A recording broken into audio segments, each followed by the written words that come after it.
Do you ever have those dreams that are just completely real? I mean, they're so vivid. It's just like completely real. It's like there's always something bizarre going on in those. I have one about every 2 years or something. I always remember them really good. It's like there's always someone getting run over or something really weird. One time I had lunch with Tolstoy. Another time I was a roadie for Frank Zappa. Anyway, so this dream I just had, it was just like that, except instead of anything bizarre going on, I mean, there was nothing going on at all. Man, it was like the Omega Man. There was just nobody around. I was just traveling around, staring out the windows of buses and trains and cars, When I was at home, I was like flipping through the TV stations endlessly, reading. I mean, how many dreams do you have where you read in a dream, Wait. Man, there was this book I just read on the... it was my dream, so I guess I wrote it or something. But, man, it was bizarre. It was like the premise for this whole book was that every thought you have creates its own reality. It's like every choice or decision you make, the thing you choose not to do fractions off and becomes its own reality, and just goes on from there.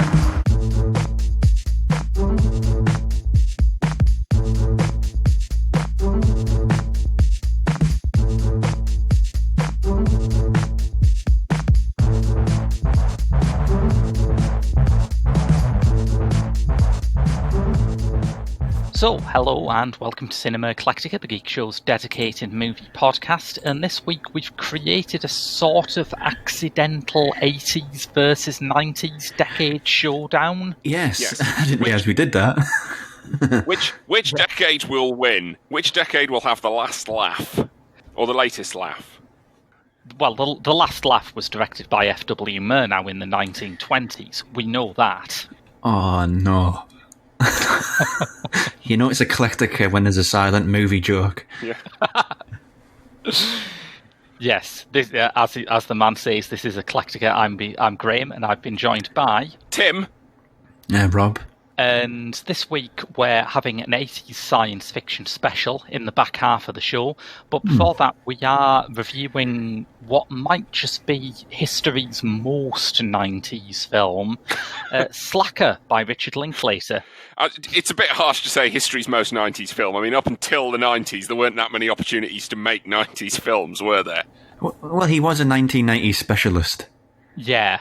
Also, I could be talking about the 1890s. We could be playing. Yeah, the limited amount of film produced, but possibly some. The 1790s, even less. Yeah. And before that, virtually no, film had yet to take off at all. Yeah. Yeah, all those George Méliès movies are the ultimate 90s movies. Only true 90s kids will get this reference to Voyage to the Moon. Only true 90s kids will get this reference to true 90s kids. But anyway, yeah, Richard Linklater came up in our director's lottery, so... He did, yeah. I think we've done Boyhood on the show. Yeah. We did Everybody Wants Some a bit back. You did that as part of a B-side show, Rob. Yeah, I recall disliking that. Yeah. But I assume it's... Well, I'll bring it up in Slacker, the reasoning why, but yeah, I wasn't a fan. Because I was going to say, normally at this point in the Director's Lottery show, we talk about our past relationship with the director. But in your case, Rob, your relationship with Richard Linklater is something like a very fraught marriage that is now seriously on the rocks. Yeah, I mean, I was introduced to him via Dazed and Confused, which I watched at the exact right time. I fell in love with that sort of late teens. Bernie, in the movie he did with Jack Black, is honestly really, really good. And apparently he started living with the guy Richard Linklater, so I think in his garage for a while. Yeah. But after that, not so much. Not been an advocate of Richard Linklater, I'll be honest. Well, my experience of Richard Linklater is pretty minimal. A Scanner Darkly, that was one of his. And I saw that probably around about the time it came out, and I'm not sure I've seen any Linklater stuff before that. Scanner Darkly, very, very good, but it's something I kind of thought of more in the context of being a Philip K. Dick adaptation rather than in the context of Richard Linklater's work. And having watched Slacker now, I can kind of see there's some kind of connection there. That seems as good a point as any to jump into Slacker, really, because it's not a film that you can synopsize because it has absolutely no plot whatsoever, right? Well, its plot is it starts off with Richard Linklater as a young actor in a taxi talking about his dreams to possibly the most disinterested taxi driver in the history of cinema. Oh, is that Linklater himself? Oh, yeah. Yeah. Yeah. I was kind of surprised when it was him, but it's like every time they pass somebody, it'll swap to them for a little while and they're protagonist for a few minutes, and the next person they swap. It's like playing Tig with the lead character, really, or Tag, or whatever you want to use. Yeah, that's a good way. And also, you get a pretty kind of, I wouldn't say a superficial look at the characters, but you get a pretty fast look. It moves on from some of them very, very quickly, which you could kind of was sort of brought home by watching the end credits of the movie, which is just a list of people who are described something like man in cap who had a significant scene, or woman who trips over garbage can, or something like that. There's almost no character given an actual name. Yeah. And it follows a very, very loosely kind of structured sequence of these random encounters that take place around, it's Los Angeles, isn't it? No, it's not. Oh, no, it's Austin, Texas. Yeah, of course it is. And actually some local landmarks. Yeah. It might be the film that made Austin weird, and we are now being exhorted to keep Austin weird. And it's not just that it follows the characters and what they're actually getting up to. In fact, if anything, very, very little is happening to any of them. Most of them are just kind of given the opportunity to espouse some kind of philosophy of what they're seemingly thinking about. Yeah. With varying degrees of kind of interest and sincerity from other characters. Yeah. Sorry, someone put this in context for me, in the context of sort of 90s slacker-inspired filmmaking. This is a kind of style that became influential after this. Yeah, this was what TV tropes would call the trope namer of slacker culture. It came out in 1991, and Linklater was, much to his, I think, creditable disgust, hailed as the spokesperson for a generation because of this. I mean, to put it in context, 1991 is also the year when Nirvana released Nevermind, so that kind of 90s American underground, gone overground aesthetic was really in its infancy then, and people were scrabbling around trying to look for answers to what this generation is saying, what this generation is thinking, what this all means. And this, for better or worse, came out at the exact point when people were writing those pieces. Right, yeah. It's very loose in the sense of it not being about anything, and typically when other filmmakers have picked up that sort of idea, it's not about anything, so it's about everything. I'm not true here. Well, I don't know. It's kind of not about anything. In a sense, it has quite a kind of nihilistic attitude in some ways, which is that characters talk about a lot of important themes, but nothing really happens. Yeah. But on the other hand, there are one or two topics that I thought kind of emerged from it quite clearly. And it's the kind of thing where it's such a kind of homogenous mass that you kind of only notice I got to the end and sort of realised, oh, this movie was about that. And in the case particularly, it was a kind of like comparison, I thought. There was something between art and violence. There was this kind of imagery of shootings in it. I mean, it sounds like a grim sort of topic. Yeah. But the movie opens with quite early on, there's some discussion of someone driving down the highway shooting people at random having seemingly happened. Although you never actually see the action of it happening, but it forms a lot of discussion between the characters. And likewise, there's conversations about Charles Whitman, the Texas U shootings in what... The Texan shooter. Yeah. And there's... And Leon Solgas, who assassinated President McKinley? There's conversation about that, and there's also a conversation about a guy taking all his co-workers hostage, and they watch videotapes that this sort of survivalist nut made, which culminates... It's a videotape that ends with him pointing the shotgun at the camera and destroying it. Yeah. And likewise, there's similar sort of imagery throughout, which is that you see... I mean, I don't know if it's possible to give a spoiler for a movie like this, but the movie ends with a kind of switching to a handheld camera footage, people mucking around and culminating in the camera being thrown off a cliff into a lake. Yeah, that's true. I hadn't really thought about that as kind of a culmination to the theme of violence, but I think it's definitely there. Yeah, it's a sort of a kind of resonant image, I guess. I mean, whether it really clarifies the statement, because there are so many kind of odd philosophies being espoused, and you get quite a few different kind of mouthpieces. You get a couple of conspiracy theory nuts, one of whom is quite intent about the moon landings and gives a nice long spiel about the moon landings while walking down the street. There's another who's very keen to talk about the minutiae of the Kennedy assassination. Yeah, I wanted to talk about that sort of conspiracy culture because it is the part of it that's aged the most interestingly to me. And some of it's fab. I love the moon landings guy who is convinced that, contrary to the standard moon landing conspiracy theory, we have actually been on the moon for decades. And, you know, they're covering up how successful the Apollo missions have been. Yeah.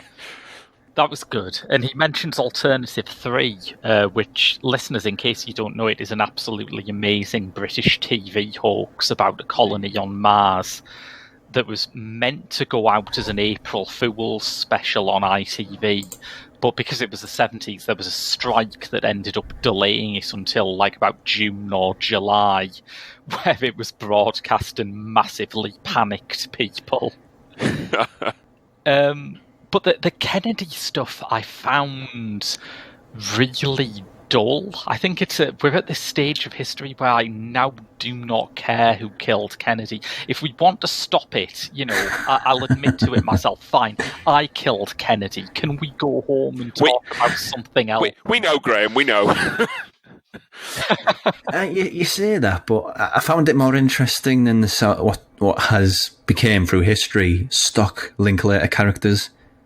Okay. My issue, having seen more and more of Linklater, is he has these characters, usually university age, and each one of them, it's like they went to the first philosophy lesson, and you just can't shut them up talking about sort of very half-assed philosophy. And it becomes very tedious. I mean, the reason why I dislike that everybody wants some so much is because literally every character is that person.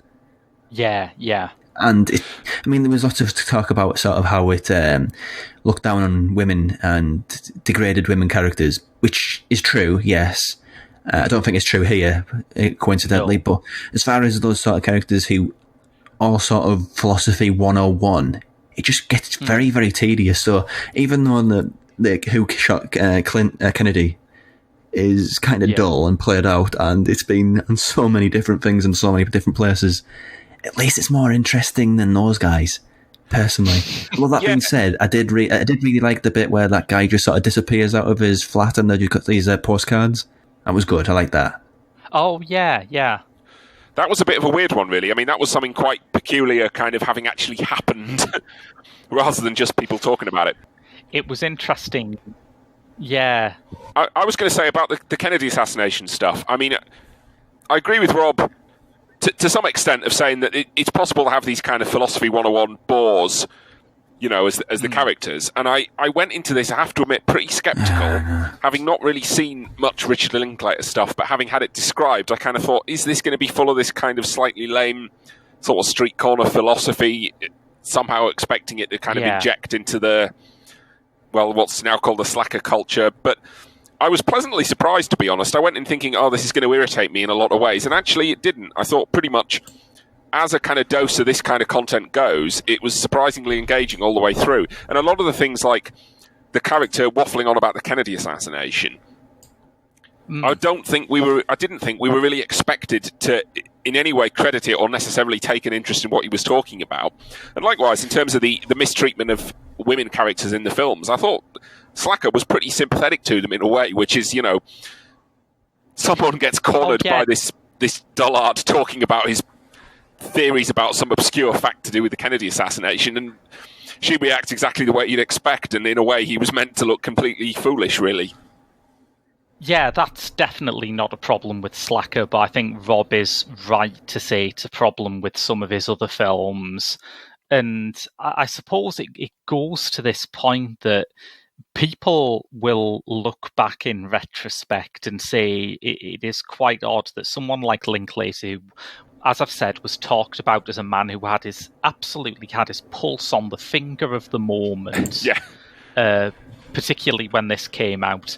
Decided in 2016 to release a film about a bunch of frat boys getting drunk and very little else. And it's well, you didn't quite read the room as successfully on that one, did you? Yeah.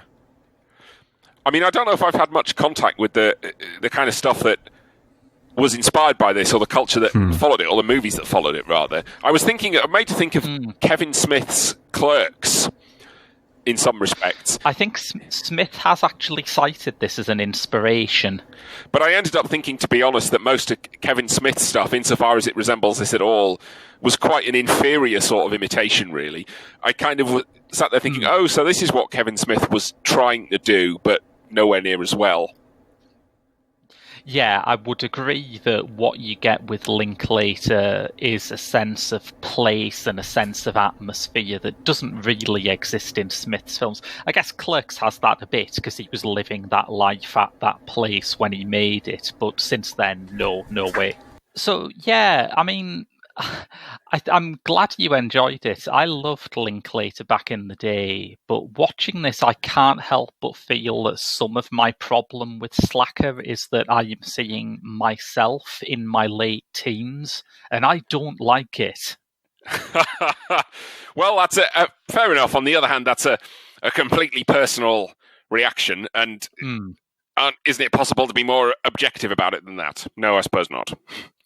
It didn't occur to me particularly, and I didn't feel like it was, something that reflected on my own personal kind of experience. But then on the other hand, maybe not having seen much of Linklater's later films, not kind of putting it into perspective the same way. The other merit I had, to tell you the truth, was also that I felt like it clipped along quite nicely, and it was only about, well under 2 hours, like 90 minutes long.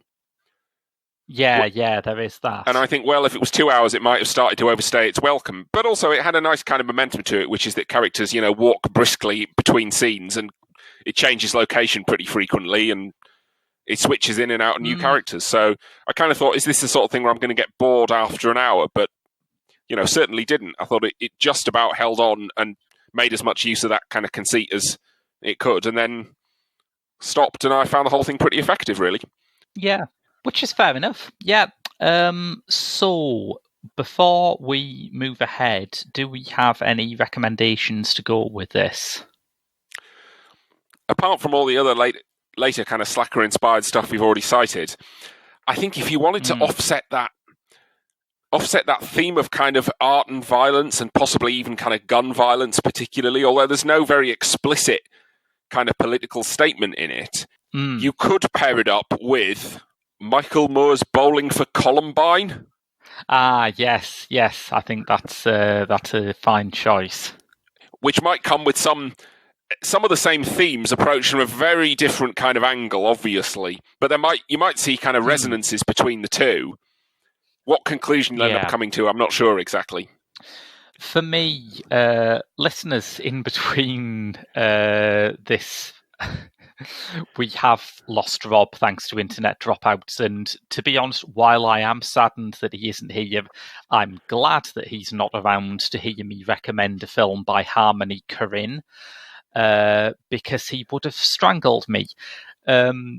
I'd like to pair it alongside Gummo, Harmony Korine's debut film. He's the sort of director who you struggle to recommend to anyone. There is a lot in his work that I think could be fairly dismissed as shock tactics.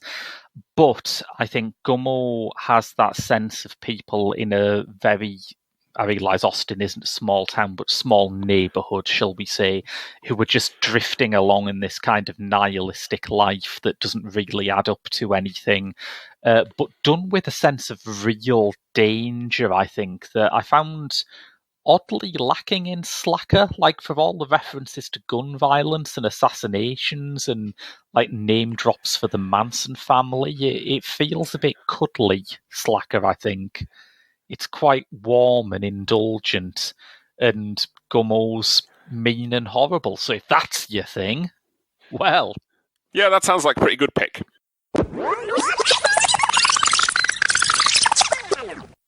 Hi, this is Sonny Strait, and you lucky devils are listening to The Geek Show. Consider yourself very, very fortunate.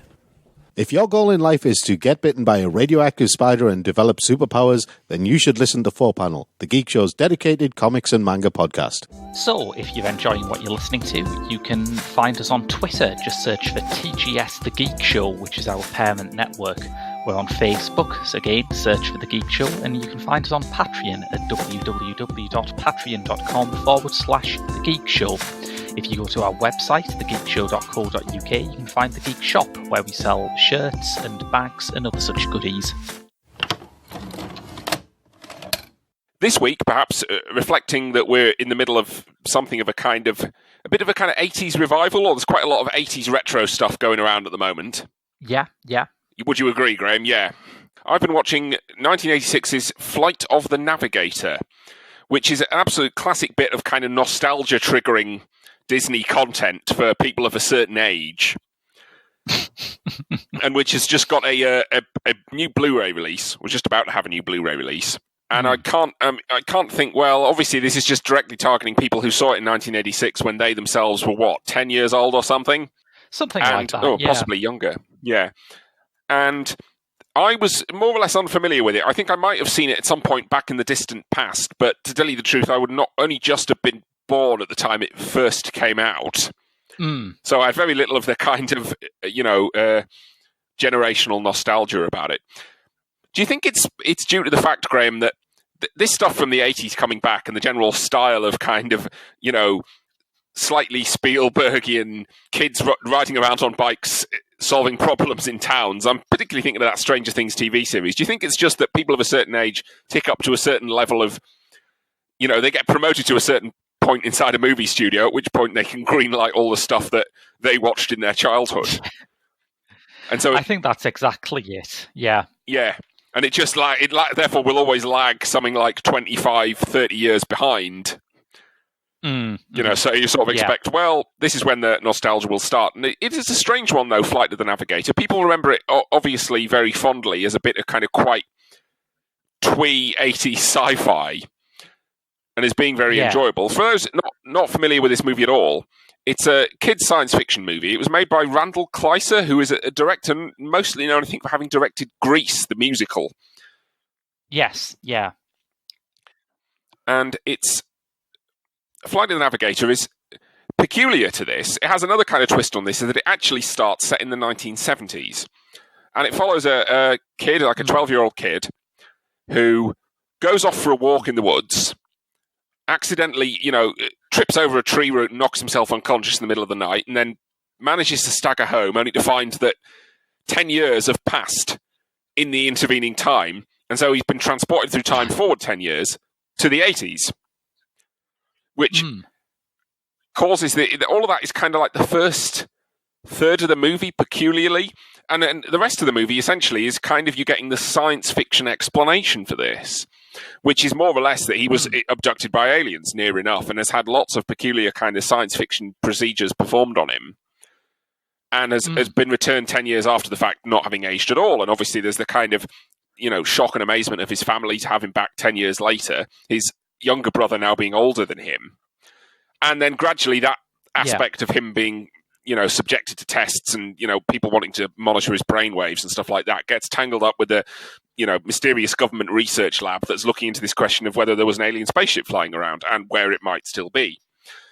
And that's kind of all the first half of the movie. And then it gets into this point where he gets reunited with the alien spaceship, which ends up having a pretty kind of friendly sort of voice or AI kind of piloting it, which says, well, yeah, I abducted you for 10 years and took you to a fantastic, on an adventure in outer space.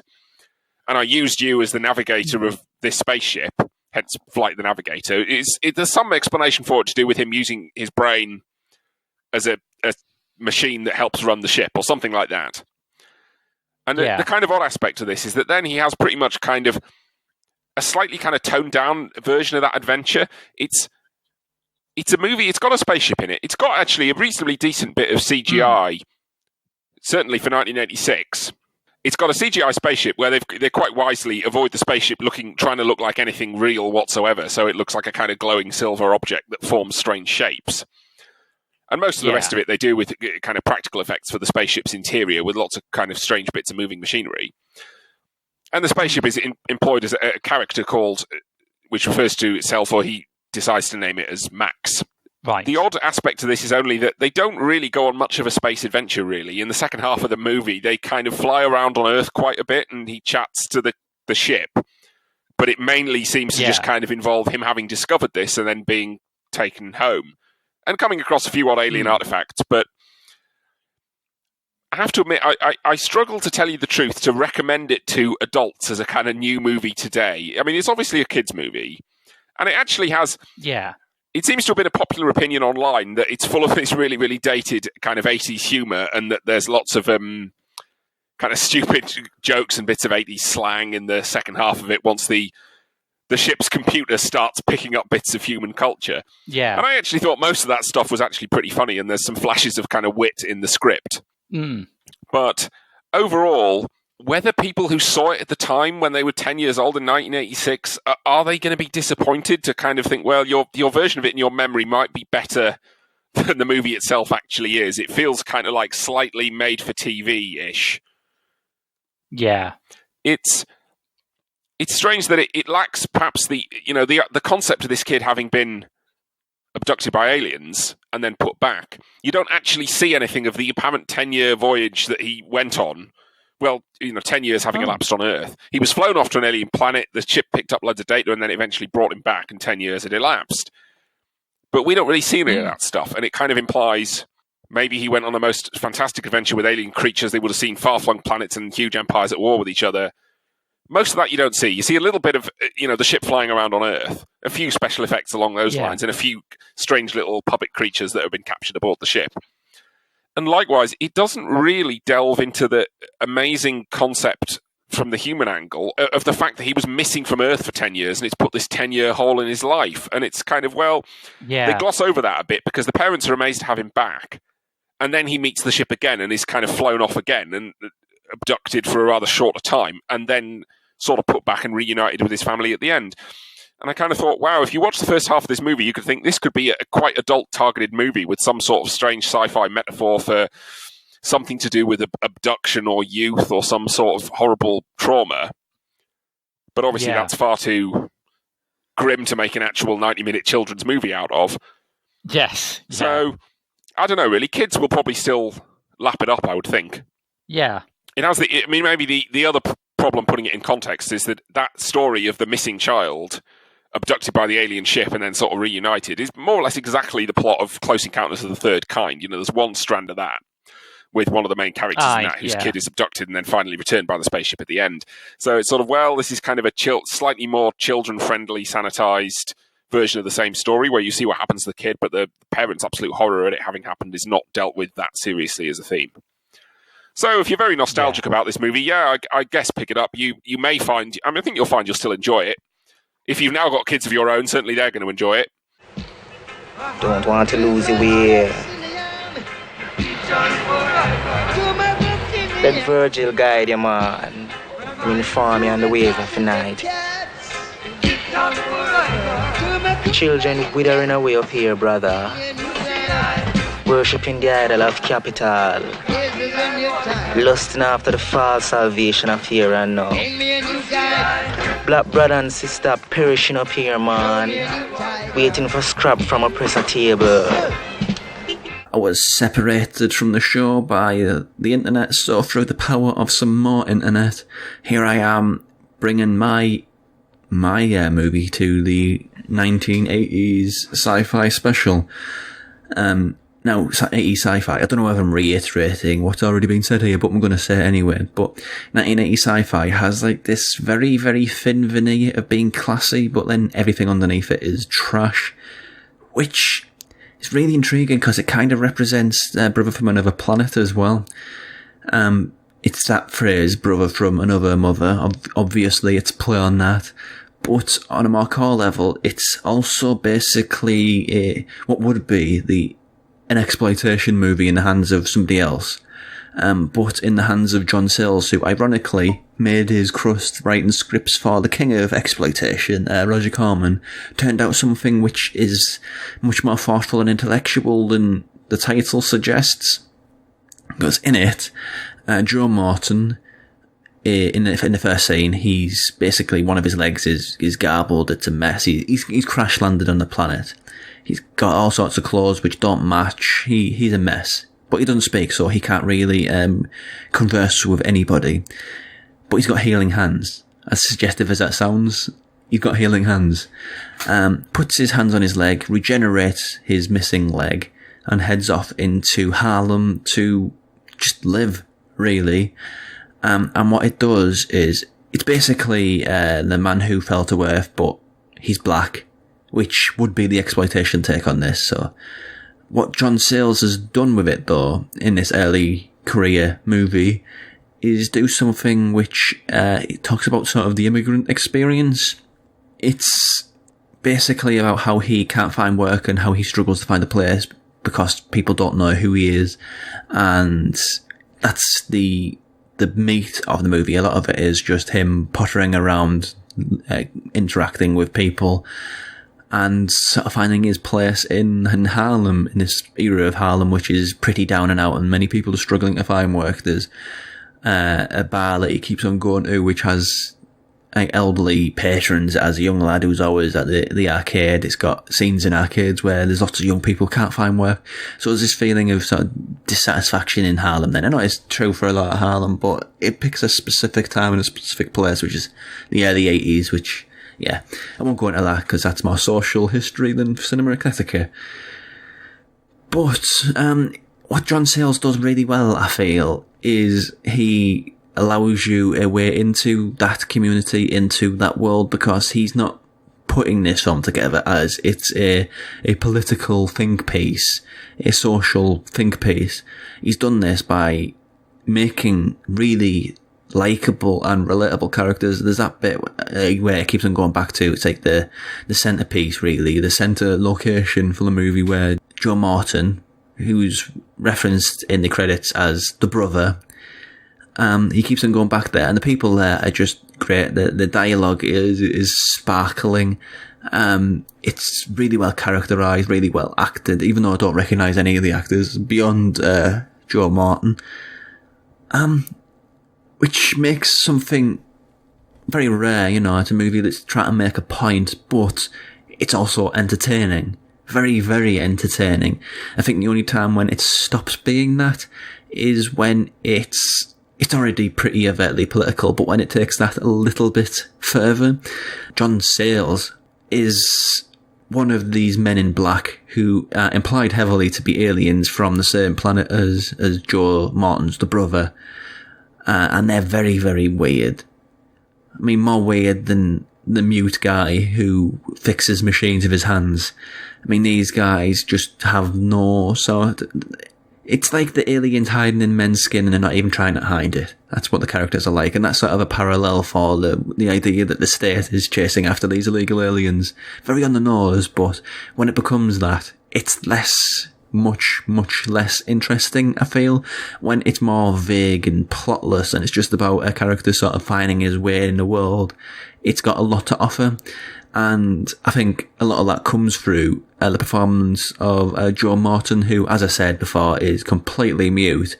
He does everything through the expressions on his face and the way his gesticulations and the way he moves his hands and his body language and all sorts of things like that, which, to the credit of the director and the actor, that's a really neat coup there, or fate, really, because to make a character relatable, to make a character likeable, to make a character all of these things, but to give him something which is alien, really, for what would be a visual medium and a sound-based medium, to have something which is keeping us from relating to him.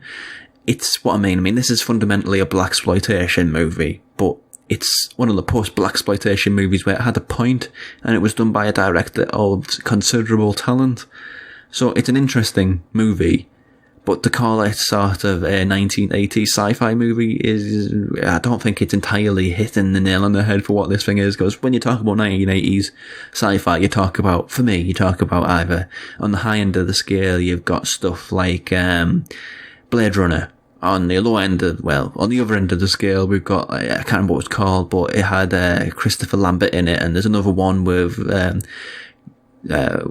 Sean Connery in it called Outlander, I can't remember, but that's the sort of thing which I think of when I think of 80s sci-fi. This is 80s sci-fi in the same way that Ganja and Hess is a blaxploitation vampire movie, in the sense that it's really not. Intriguing movie. Good discovery as well. It's fun and it's thoughtful, and there's a lot of ideas going around in this movie. So yeah, that was a fun watch, a fun discovery. Not really on brand for what the special is, but it is what it is, and that's Brother from Another Planet. Oh, and there's loads of 1980s arcade games, which is always fun. The most wanted criminal in the universe. It's not human. Has come to Earth. Step out of the car slowly. Now nothing can stop it. Except the cops who followed it here. Am I crazy, or does this seem just a little bizarre? You think it's over now? The Hidden. You're wrong. Rated R. Starts this Friday at a theater near you. Yeah. And that's Flight of the Navigator, out now on Blu-ray from Second Sight. Okay. Right, so now we'll go on to my review of The Hidden.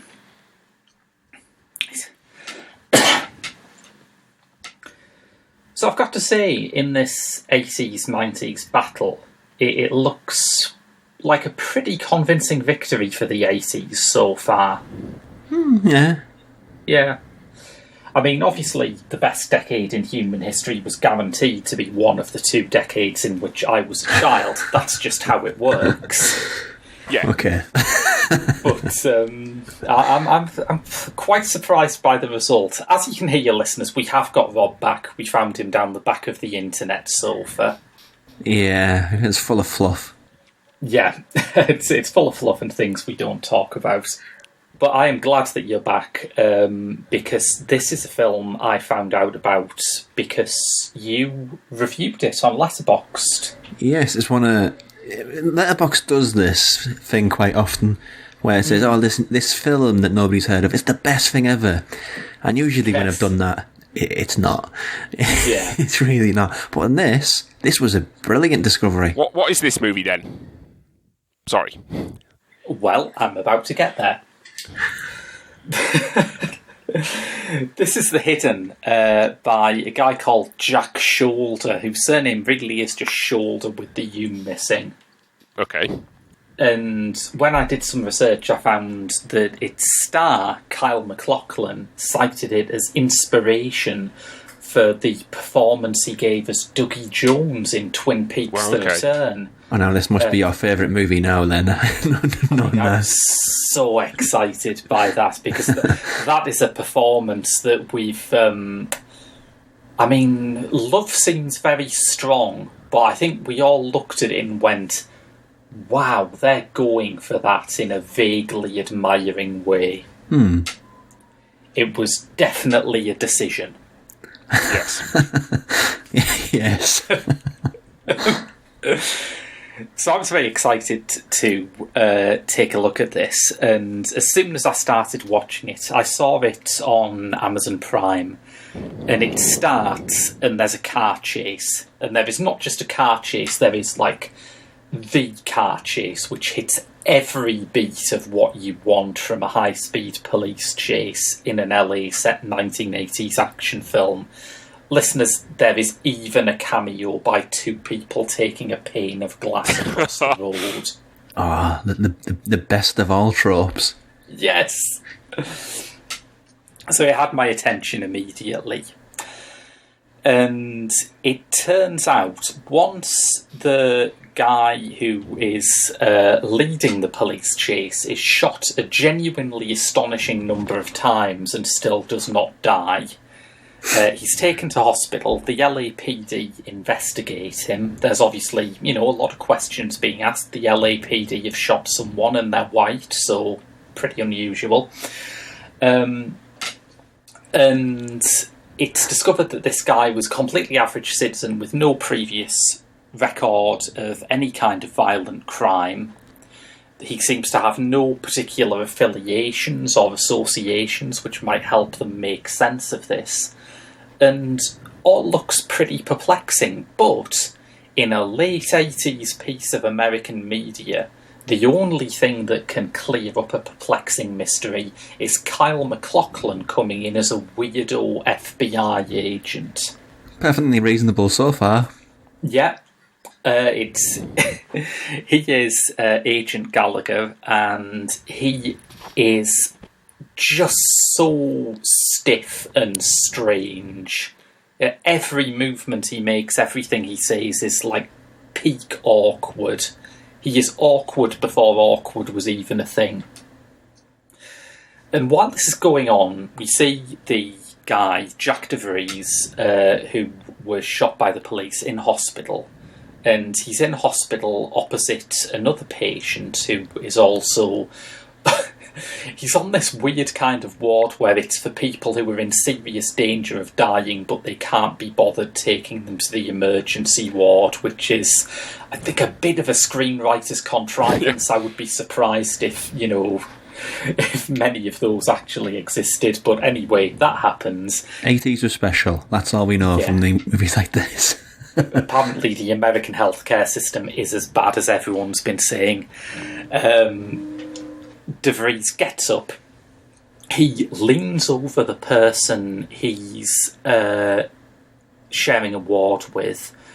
And in the first of this film's many, many WTF moments, a very large sort of white tentacled slug comes out of his mouth and forces itself into the other guy's mouth. I saw that coming. That's what I thought was going to happen. No subtext to that at all, is there? None. It's a classic story of man steals car, man gets shot, man goes to hospital, man is possessed by a big alien slug. Yes. A long, thin tube of subtext comes out of his mouth. Yeah. So is this something like John Carpenter's They Live? It's more actually like John Carpenter's The Thing, to the extent of copying one particular plot beat in the third act, which I won't spoil, but you'll know it when you see it. Tonally though, it is a lot like They Live, I'd say. I would say so. The thing that kept coming to mind when I watched it is that if there was an 80s version of Invasion of the Body Snatchers, this would be it. We had the 70s version of Invasion of the Body Snatchers, which was about the San Francisco counterculture. We had the 90s Invasion of the Body Snatchers, which was about the military-industrial complex. If there was one in the middle, it would be this. And I imagine that if anyone really did do a version of Invasion of the Body Snatchers in the 80s, given the subtexts I've just mentioned for other versions, it would have to be about yuppies, right? I guess. Yeah, I guess. Yeah. That's basically what this is. Its aliens are not just repulsive, vaguely Freudian slug body horror things. They are also yuppie douchebags. That sounds pretty good. The first thing that anyone does as soon as they are possessed by one of these aliens is goes and finds the fastest sports car that they can possibly find. There is never any reason given for this. The aliens do not gain any strength by being in a Ferrari. They just like fast cars because they're horrible yuppie aliens. Is there any larger alien plan, or is it just that they're trying to just want to enjoy this lifestyle? Isn't it just they want to have fun? That's it, basically. It turns out that rather than be an invasion movie in the manner of Invasion of the Body Snatchers, where, okay, there's a hint to what kind of alien story that is in the title, this is a story of one particular alien criminal being tracked down by an alien lawman. Now, this is where I double back to the start. Remember when I said Kyle MacLachlan turns up as an FBI agent and immediately starts acting like a goddamn freak? Yeah. Well, it turns out he's the alien lawman. Yeah. And of course he is. Could it be anybody else? It's not the most well-hidden twist. I mean, the first big sort of clue to it is the fact that it's Kyle MacLachlan. So you've actually got something here a bit like Men in Black. I'm glad you mentioned that. It is very much like Men in Black, not least because when the alien possesses the other guy in the hospital, who's played by William Boyett, who was one of those 80s character actors who basically used to turn up as a sort of jerky cop or a jerky judge in any film that needed a really big jerk. Once he is possessed by the alien slug, he gives a performance that is very, very similar to Vincent D'Onofrio's superb performance as Edgar the Bug in the first Men in Black. Yes, he does. That's actually very well observed, that, yeah. It's very physical, it's funny, but also genuinely threatening. It is fairly gross. There is a mention early on that the body that the creature possesses here is in hospital for a list of conditions, including gastritis. And sure enough, this becomes probably the only alien thriller in history where the extraterrestrial has really loud indigestion all the time. Doesn't that iteration of the alien go to a punk shop, steal some cassettes, and then kill the assistant? Sure does. He gets a ghetto blaster and walks down the street with it because this is the 80s. There is no bigger sign of badassdom than having a ghetto blaster. It has this kind of 80s ambivalence about what's loose in the big city, which other films made actively reactionary.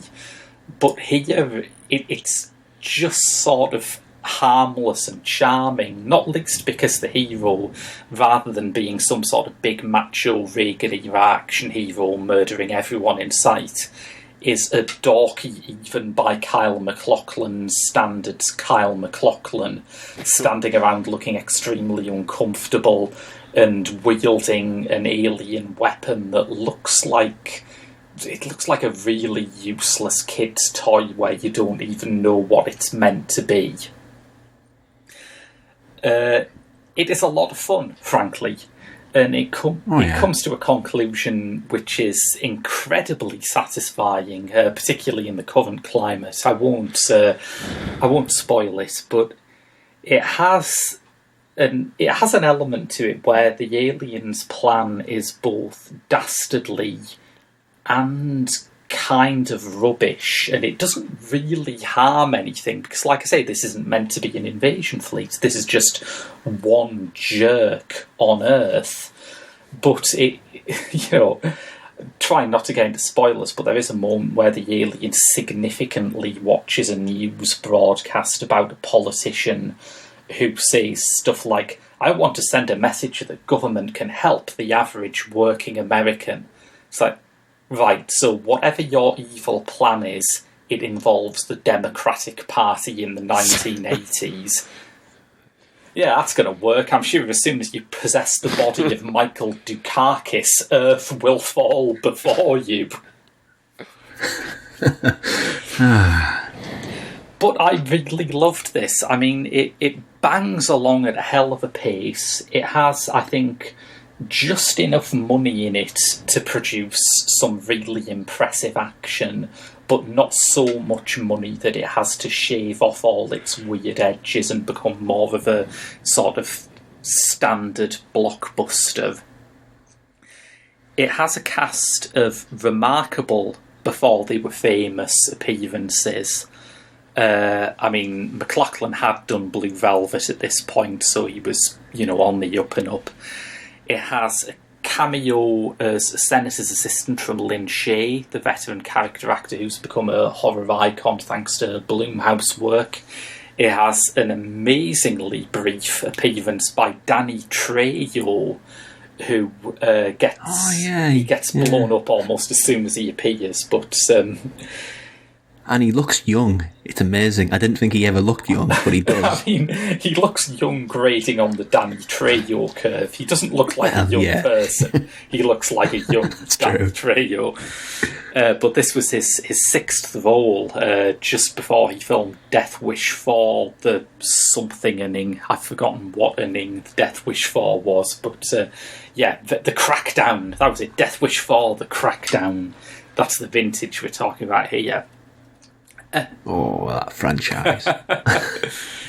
It also has quite a big supporting appearance as an unfortunate exotic dancer who gets possessed by the alien by Claudia Christian, best known for Babylon 5.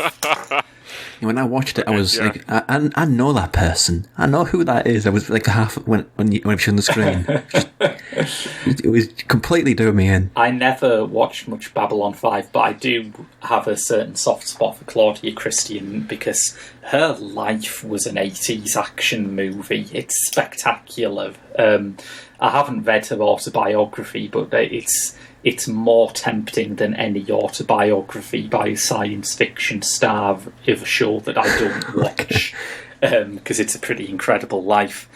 And it's a pretty incredible film. I mean, Jack Shoulder did not do much else. He is probably best known... Bits and pieces, wasn't there? He's probably best known for Nightmare on Elm Street 2, with the subtitle of which I believe was Freddy's Got Some Serious Gay Subtext This Time. Yeah, it wasn't hiding anything with that, was it? So it's quite weird that he suddenly produced something which is...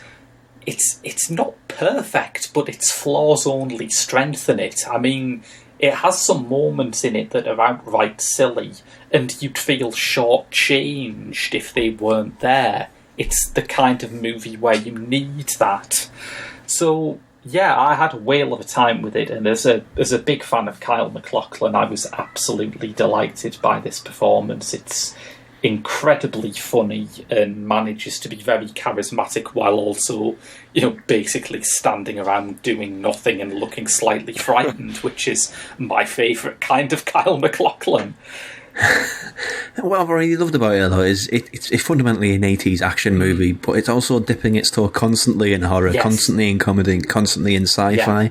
It's just all of them. It's not one thing, it's just all those things. And it makes it feel really, really fresh, even like today. And it never feels like a genre blend for the sake of genre blending. I mean, all of those elements mix really well. Oh, yeah. I'm surprised it hasn't got any sort of cachet in this country. In America, it's been rediscovered as a cult favourite, but here it's super obscure. I did a bit of Googling around this when I knew I was going to talk about this, because I thought, surely Arrow have put this out right. It's made for Arrow, but no, apparently not. Yeah, it's a real shame, because I think it's got an audience that's ready and willing to go for it. Absolutely. So, should we move on to next week's releases? Yes. I think we should. It'll be a pretty quick one this week, because literally nothing other than It Chapter 2 is showing at cinemas. Well, that was quick. It really is. If you want an alternative, here is an example of why we're skipping over it. There is The Big Meeting, a documentary about the Durham Miners Gala. Sexy that sounds. So, watch out, It Chapter 2, your box office crown could be... There's a French film called The Shiny Shrimps, which looks like one of those male synchronised swimming comedies that every European country must now produce as part of some sort of weird EU quota. On It's Chapter 2, though, it's getting to that point in sort of late 90s, early noughties horror, where it's ridiculously stacked on the cast. Oh, yeah, because this has Jessica Chastain, James McAvoy, Bill Hader, James Ranson. Yeah, it's a absolutely blue-chip cast. For what it is, it's just sort of a campy, like a killer clown movie, basically, to have that sort of cast. Incredible stuff. I mean, the killer clown movie is not a prestigious horror subgenre, is it? No. It's not the natural home for repeat Oscar nominee Jessica Chastain. For Killer Clowns from Outer Space to be sort of the very high watermark, it kind of tells you a lot about a genre, doesn't it? Yes.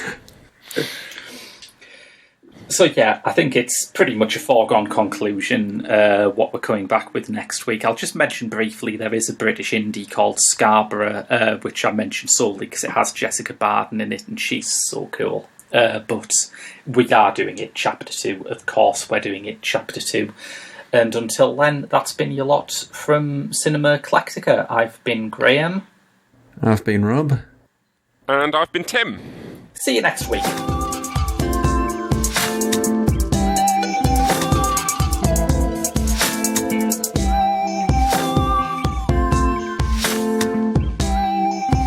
I crashed my car.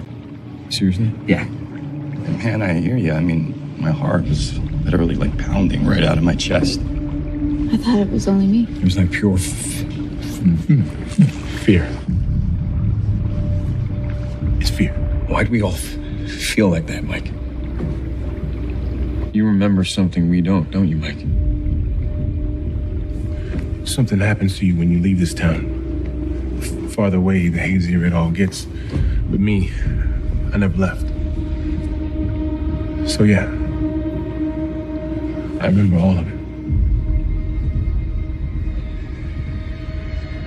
Pennywise.